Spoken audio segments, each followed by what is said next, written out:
Journey of love. രചന നിലാവിൻ്റെ കൂട്ടുകാരി. അവതരണം സാലിം കരുളായി. നിറഞ്ഞ കണ്ണുകളോട് ഇന്ദു പറഞ്ഞു നിർത്തിയത് മാറി ഇന്ദുവിന് ഇറുകപ്പുറന്നു. ഇത്രയ്ക്ക് സ്നേഹമുള്ള അച്ഛനെയും അമ്മയും കിട്ടിയിട്ടും മഹേട്ടൻ ആ സ്നേഹം മനസ്സിലാക്കുന്നില്ലല്ലോ അമ്മേ. സാരല്ല മോളെ, അവൻ്റെ അവഗണന ഇപ്പം ഞങ്ങൾക്ക് ശീലമായി. എന്തൊക്കെയായാലും ഒരു കുഴപ്പമില്ലാതെ ഞങ്ങളുടെ മുന്നിൽ ജീവിക്കുന്നുണ്ടല്ലോ, അത് തന്നെ ഞങ്ങൾക്ക് വലിയ ആശ്വാസമാണ്. ഇല്ലമ്മേ, മഹേട്ടനൊക്കെ അറിയണം. അറിഞ്ഞാൽ അമ്മയും അച്ഛനെയും സ്നേഹിക്കും. സീതമ്മയെ കുറിച്ചൊക്കെ അറിയുമ്പോൾ മഹേട്ടൻ തന്നെ സീതമ്മയെ ഇവിടുന്ന് ഓടിക്കും. എന്തവനെ പോണെന്ന് കൊണ്ട് തന്നെ ആര് പറഞ്ഞു. വേണ്ട മോളെ, ഒരിക്കലും മൈക്കൂട്ടോടുത്ത് പറയരുത്. ആരുവിനെ തന്നെ ഇന്ന് നടത്തി മാറ്റി ഭീതിയോടെ എന്തു പറഞ്ഞു. അതെന്താ അമ്മേ, മഹേട്ടൻ അറിയട്ടെ മഹേട്ടൻ്റെ സ്വന്തം അമ്മയെ കൊന്നതാണെന്ന കാര്യം. വേണ്ട, ചിലപ്പോൾ മായി സത്യങ്ങളൊക്കെ മനസ്സിലാക്കിയെന്ന് അറിഞ്ഞാൽ അവരെൻ്റെ മോനെ ഇല്ലാതാക്കും. അതിന് മടിക്കില്ല. നീയൊന്നും അറിഞ്ഞതായി ഭാവിക്കാതെ സീതേച്ചിയോട് മുമ്പത്തെ പോലെ തന്നെ പെരുമാറിയാൽ മതി. ഇല്ല, എനിക്ക് പറ്റില്ല അമ്മേ. പ്ലീസ് മോള് പറയുന്നേ കേക്ക്. സ്വന്തം നിലനിൽപ്പിന് ആരെയും കൊല്ലാൻ മടിയില്ലാത്തവരവർ. അത് നീ മനസ്സിലാക്കണം. മോളെയും ചിലപ്പോൾ അവരില്ലാതാക്കിയത് വരും. അപ്പോൾ നഷ്ടമായിക്കൂട്ടനാ. മോളെ കൂടെ ഇല്ലാതായ അവന് സഹിക്കാൻ പറ്റില്ല. എന്തു പറഞ്ഞത് കേട്ടത് മാരൊന്നും അടങ്ങി. എന്നാലും സീതയെ വെറുതെ വിടാൻ അവൾക്ക് ഉദ്ദേശമില്ലായിരുന്നു. സീതേച്ചിയായിട്ടൊരു പ്രസന്റിന് പോകില്ലെന്ന് മോള് സത്യം ചെയ്യേ. ആരുവിന് നേരെ തൻ്റെ വലത് കൈ നീട്ടിക്കൊണ്ട് ഇന്ദു പറഞ്ഞതും ആരും മടിച്ചു. സത്യം ചെയ്യും മോളെ. ഇല്ലമ്മേ, ഞാൻ ചെയ്യില്ല. ആരും നിരസിച്ചുകൊണ്ട് പറഞ്ഞു. നീ സത്യം ചെയ്തില്ലെങ്കിൽ പിന്നെ ഞാനും നീയായിട്ടൊരു ബന്ധം ഉണ്ടാകില്ല. മുറുകിയ സ്വരത്തോടെ എന്തു പറഞ്ഞു. അമ്മേ. എന്തു പറഞ്ഞത് കേട്ട് ആരും ഞെട്ടിലോടെ വിളിച്ചു. നീ എന്നെ നിന്റെ അമ്മയെ പോലെയാണ് കാണുന്നതെങ്കിൽ സത്യം ചെയ്യേ. ഇല്ലെങ്കിൽ പറഞ്ഞതുപോലെ ഞാനും നീയുമായിട്ട് പിന്നീട് ഒരു ബന്ധം ഉണ്ടാവില്ല. എന്തു വിടാൻ ഭാവമില്ലാതെ പറഞ്ഞതും ആരും മനസ്സോടെയാണെങ്കിലും എന്തുവിൻ്റെ കയ്യിൽ കൈ ചേർത്തു. ഞാനായിട്ട് സീതമ്മയായിട്ടൊരു പ്രസന്റിന് പോവുകയോ മഹേട്ടനോട് പറയുകയോ ചെയ്യില്ല, സത്യം. ഇന്ദുവിൻ്റെ കയ്യിൽ സത്യം വെച്ചുകൊണ്ട് ആര് പറഞ്ഞതും ഇന്ദുവിൻ്റെ മുഖം ഒന്ന് തെളിഞ്ഞു. ദേഷ്യം തോന്നല്ല മോളെ. സീതേച്ചിയുടെ സ്വഭാവം ശരിക്കും അറിയാവുന്നത് കൊണ്ടാ അമ്മ ഇപ്പം ഇന്നെ കൊണ്ട് സത്യം ഇടിച്ചത്. ആരുവിൻ്റെ കവിളിൽ തഴുകിക്കൊണ്ട് ഇന്ദു പറഞ്ഞു. ഇല്ലമ്മേ, എനിക്ക് അമ്മയെ മനസ്സിലാകും. മോള് പോയി കിടന്നു, സമയം ഒത്തിരി ആയില്ലേ. ശരി അമ്മേ, ഗുഡ് നൈറ്റ്. ഇന്ദുവിനോട് അത്രയും പറഞ്ഞ് പുറത്തേക്ക് എത്തി നോക്കി ആര് റൂമിലേക്ക് പോയി. ഇന്ദുവിന് സത്യമിട്ട് കൊടുത്തുവെങ്കിലും എല്ലാവർക്കും മുമ്പിലും സീതയുടെ മുഖം മൂടി വലിച്ചു കയറുന്ന ആര് മനസ്സിൽ ഉറപ്പിച്ചിരുന്നു. ആര് റൂമിലെത്തിയതും വേഗം ബാൽക്കണിയിലേക്ക് നടന്നു.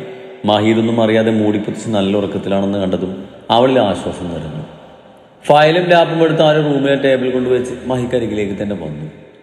പാവം, സ്വന്തം അമ്മയെ കൊന്നതാണെന്ന് അറിഞ്ഞാൽ എങ്ങനെ സഹിക്കും. എന്തു വന്നാലും വേണ്ടില്ല, എല്ലാം മഹിയേട്ടനെ അറിയണം. ഉറങ്ങുന്ന മഹിയുടെ തലയിൽ തലോടി ആരും ഓരോന്ന് തീരുമാനിച്ചുറപ്പിച്ചു. മഹിയേട്ടാ, എണീക്ക്, റൂമിൽ പോയി കിടക്കാം.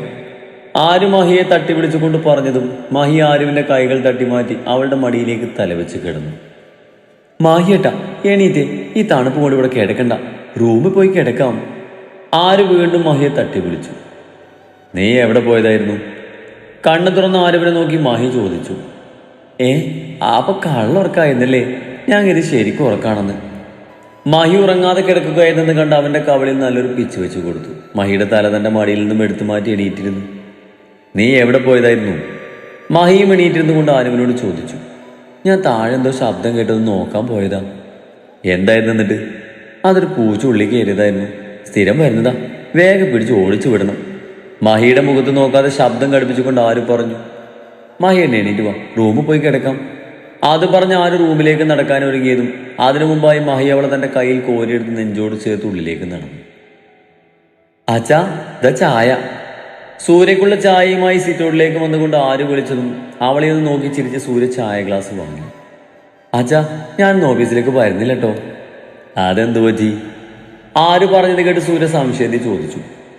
അതച്ഛാ, ഇന്ന് സ്കൂൾ വരെ പോകേണ്ട ആവശ്യമുണ്ട്, അതാണ്. മോളുടെ ഇഷ്ടം പോലെ. ചെറുചിരിയോട് അത്രയും പറഞ്ഞ് സൂര്യ ഫയലിലേക്ക് മുഖം പൊഴുത്തിയതും ആര് കാര്യങ്ങൾ സൂര്യയോട് പറയണോ പറയണ്ടെന്ന് ശങ്കിച്ചു നിന്നു. എന്താ മോളെ ഒരു ആലോചന? ഒന്നുമില്ല അച്ഛാ.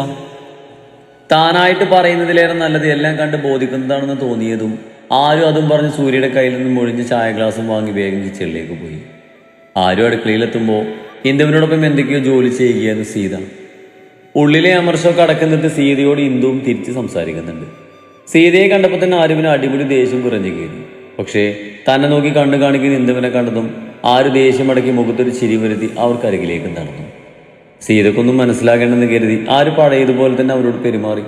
പക്ഷേ ഇന്നലെ കണ്ട രംഗങ്ങൾ ഓർക്കുമ്പോൾ അവർക്ക് അവരോട് അറപ്പ് തോന്നിയെങ്കിലും സംയമനം പാലിച്ചവൾ നിന്നു. എന്താണ് ചിന്താവിഷ്ടയായ ശ്യാമളെ പോലെ ആലോചിച്ചിരിക്കുന്നത്? സ്റ്റാഫ് റൂമിലേക്ക് വന്ന കാത്തേക്ക് താടിക്ക് കൈ കൊടുത്ത് ആലോചിച്ചിരിക്കുന്ന ആര്യവനെ കണ്ട് പതിയെ അവളുടെ തലക്കൊരു മേട്ടം വെച്ച് കൊടുത്തുകൊണ്ട് ചോദിച്ചു. ഉച്ചയ്ക്ക് ശേഷം ഫ്രീ പീരീഡ് ആയതുകൊണ്ട് തന്നെ രണ്ടുപേർക്കും ആ പീരീഡ് ഫ്രീ ആയിരുന്നു. ഓ, അതൊക്കെ ഒരു വലിയ കഥയാണ് മോളെ. നീ ചെറുതാക്കി പറഞ്ഞാൽ മതി, ഞാൻ കേട്ടോളാം. ആര്യവനടുത്തായിട്ടുള്ള തന്റെ സീറ്റിലിരുന്ന് അവളെ നോക്കി പല്ലിളിച്ചുകൊണ്ട് കാർത്തു പറഞ്ഞു. അവിടെ അവരല്ലാതെ വേറെ ആരും ഇല്ലാത്തത് കൊണ്ട് തന്നെ ആരും നടന്ന സംഭവങ്ങളും അവൾ ഇന്നലെ കണ്ടതും എന്തു പറഞ്ഞതുമെല്ലാം കാർത്തുവിനോട് പറഞ്ഞു. അയ്യേ, എന്ത് സ്ത്രീയാ അവര്! ഈ വയസ്സാം കാലത്തേക്ക് എന്തിന്റെ സൂക്കേടാ അവർക്ക്! അതൊക്കെ പോട്ടെ, എങ്ങനെ ഒരു ഗർഭിണിയായ പെണ്ണിനെ, അത് സ്വന്തം അനിയന്റെ ഭാര്യയൊക്കെ കൊല്ലാൻ തോന്നിയവർക്ക്? ഇത്രക്കൊന്നും ഞാൻ വിചാരിച്ചില്ല. ആര് പറഞ്ഞതൊക്കെ കേട്ട് സീതയെ ഓർത്ത് ഈർഷ്യയോടെ കാർത്തു പറഞ്ഞു. ഞാൻ ഇത്രക്കൊന്നും വിചാരിച്ചില്ല. അച്ഛനും മഹിയനും ഇപ്പോഴും വലിയ കാര്യ. അതുകൊണ്ട് ഇതെങ്ങനെ അറിയിക്കുമെന്ന് എനിക്ക് അറിയില്ല. നിനക്ക് ഇന്നലെ തന്നെ കയ്യോടങ്ങ് പൊക്കിക്കൂടായിരുന്നു രണ്ടിനെയും. അതിന് അമ്മ സമ്മതിച്ചില്ല. അമ്മക്ക് പേടി. അല്ല, അയാൾ എന്നും വരും ആ സ്ത്രീയുടെ അടുത്തേക്ക്? വരാറുണ്ടെന്ന് അമ്മ പറഞ്ഞത്. ആര് താല്പര്യമില്ലാത്ത പോലെ പറഞ്ഞു. എന്റെ അമ്മോ, എന്താടി? അവർക്ക് എന്നിട്ടൊരു കുഴപ്പമില്ലേ? ആശ്ചര്യത്തോടെ കാർത്തു ആരുവിനോട് ചോദിച്ചു. എന്തു കുഴപ്പം? ഒരു കുഴപ്പമില്ല. കാർത്തുവിനെ സംശയത്തിൽ നോക്കിക്കൊണ്ട് ചോദിച്ചു. ഇവിടെ ചിലരുണ്ട്, ഉറക്കം തൂങ്ങിയും നാട് ഒഴിഞ്ഞൊക്കെ നടക്കുന്നത് കാണാം. അതൊക്കെ വെച്ച് നോക്കുമ്പോൾ അവര് പുലിയാണ് ഈ കാര്യത്തിലേ. ആരവനെ നോക്കി കളിയാക്കി ചിരിച്ചുകൊണ്ട് കാർത്തിക പറഞ്ഞതും ആരവളുടെ കയ്യിൽ അമർത്തിയൊരു പിച്ച് വെച്ച് കൊടുത്തു. ഒന്ന് പോടി, എന്നെ കളിയാക്കാൻ എന്താ മോൾക്കൊരു ഇൻട്രസ്റ്റ്? കാർത്തവനെ കൂർപ്പിച്ച് നോക്കിക്കൊണ്ട് ആര് പറഞ്ഞു. കിട്ടുന്ന അവസരങ്ങളൊന്നും പാഴാക്കരുതെന്നല്ലേ? കാർത്തവളെ നോക്കി പല്ലടിച്ചുകൊണ്ട് പറഞ്ഞു. എടി, നീ നിന്റെ മായേട്ടനോട് പറ. നീ പറഞ്ഞാൽ വിശ്വസിക്കില്ലേ? വിശ്വസിക്കും, പക്ഷെ ഇതൊക്കെ അറിയുമ്പോൾ എങ്ങനെ പ്രതികരിക്കുന്ന എൻ്റെ പേടി.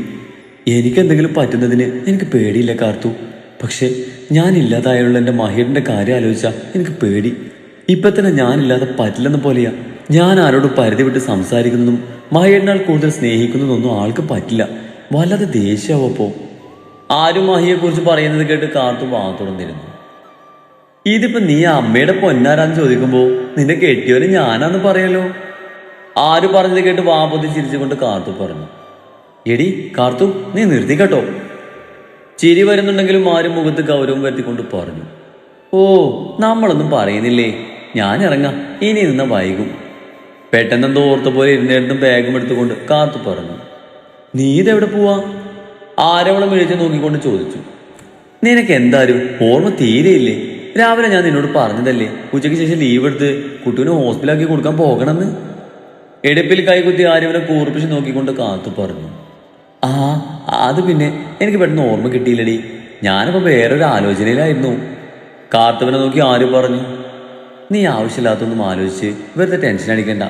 നിനക്ക് അവസരം വീട് കിട്ടും, അന്ന് അവരെ പൂട്ടാം. ആര്യവന്റെ കവളിൽ പിടിച്ച് വലിച്ചുകൊണ്ട് കാർത്തു പറഞ്ഞു. അല്ലടി, കുട്ടു ഹോസ്പിറ്റലിൽ പോയാ നീ തനിച്ചാവില്ലേ വീട്ടില്? ആര്യവന്റെ ചോദ്യം കേട്ടതും കാർത്തൊന്നും ചിരിക്കുകയല്ലാതെ മറുത്തൊന്നും പറഞ്ഞില്ല. പക്ഷേ ആ ചിരിയിലെ വേദന ആര്യവന് മനസ്സിലായിരുന്നു. നിന്റെ സ്റ്റെപ്പ് ഫാദറൊക്കെ ജയിലിൽ നിന്ന് ഇറങ്ങിയ സ്ഥിതിക്ക് ഒറ്റയ്ക്ക് നിൽക്കുമ്പോൾ നിന്റെ അരികിലേക്ക് വന്ന് നിന്നെ ഉപദ്രവിച്ചാലോ? ആര് തന്റെ ഉള്ളിൽ ആദ്യ കാർത്തവന് മുന്നിൽ തുറന്നു കാണിച്ചു. ഞാൻ അടുത്തുള്ള അമ്പലേച്ചിയുടെ വീട്ടിൽ പോയി കിടക്കാൻ. അതാവുമ്പോ ആരെയും പേടിക്കണ്ടല്ലോ. എന്നാലും സൂക്ഷിക്കണേ, അയാൾക്ക് നീ അവരൊക്കെ ജയിലിൽ കയറ്റി ദേഷ്യം ഉണ്ടാകും. ആര് പറഞ്ഞത് കേട്ട് കാർത്ത് തലകുലുക്കി. നിന്റെ ക്യാഷ് വല്ലതുണ്ടോ? ഇല്ലെങ്കിൽ മടിക്കാതെ ചോദിക്കണം കേട്ടോ. ഉണ്ടടി, ഞാൻ എന്നാലും ഇറങ്ങാട്ടോ. അത് പറഞ്ഞ് കാത്തു പോയതും മാരു ഓരോന്ന് ആലോചിച്ചു കൂട്ടി അവിടെ തന്നെ ഇരുന്നു. വൈകിട്ട് വീട്ടിലെത്തിയതും മാരു സീതയുടെ മുന്നിലേക്ക് വല്ലാതെ പോയിട്ടില്ലായിരുന്നു. അവരെ കണ്ടാൽ ചിലപ്പോൾ തന്റെ നിയന്ത്രണം വിട്ടു പോകുമെന്ന് അവൾക്കറിയാം. അത് തന്നെയായിരുന്നു. അല്ല, നീ എന്ത് ഇവിടെ വന്നിരിക്കുന്നത്? രാത്രി റൂമിലേക്ക് വന്ന മാഹി ബാൽക്കണിയിലിരിക്കുന്ന ആര്യവന് അരികിൽ വന്നിരുന്നു കൊണ്ട് പറഞ്ഞു. ഇന്ന് രണ്ടുപേരെയും കയ്യോടെ പോക്കണം എന്ന ഉദ്ദേശത്തിലാണ് ആരോടെ വന്നിരുന്നത്. കുറച്ച് ഫയൽ നോക്കാനുണ്ട്. ആര് വെറുതെ കയ്യിൽ പിടിച്ചിരുന്ന ഫയലെടുത്ത് നിവർത്തിക്കൊണ്ട് പറഞ്ഞു. അയ്യടി, അതങ്ങ് പള്ളിയിൽ പോയി പറഞ്ഞാൽ മതി. ആര്യവിന്റെ കയ്യിലൊന്നും ഫയൽ വാങ്ങി വെച്ചുകൊണ്ട് മാഹി പറഞ്ഞു. മാഹിയേട്ടാ. മാഹി ഫയൽ വാങ്ങി വെച്ചത് കണ്ട് ആര്യവനെ വിളിച്ചു. പറ്റത്തില്ല, നീ ഓഫീസിൽ പോയി തുടങ്ങിയതിൽ പിന്നെ എന്നെ കാര്യമായി പരിഗണിക്കാറില്ല. ആര്യവനെ കയ്യിൽ കോരിയെടുത്തുകൊണ്ട് മാഹി പറഞ്ഞതും ആര്യവനെ കൂർപ്പിച്ച് നോക്കി. അയ്യടാ, ഇന്നലെ പോലും എന്നെ വെറുതെ വിട്ടില്ല. എന്നിട്ട് പറയുന്ന കേട്ടില്ലേ കളച്ചേകുത്താൻ.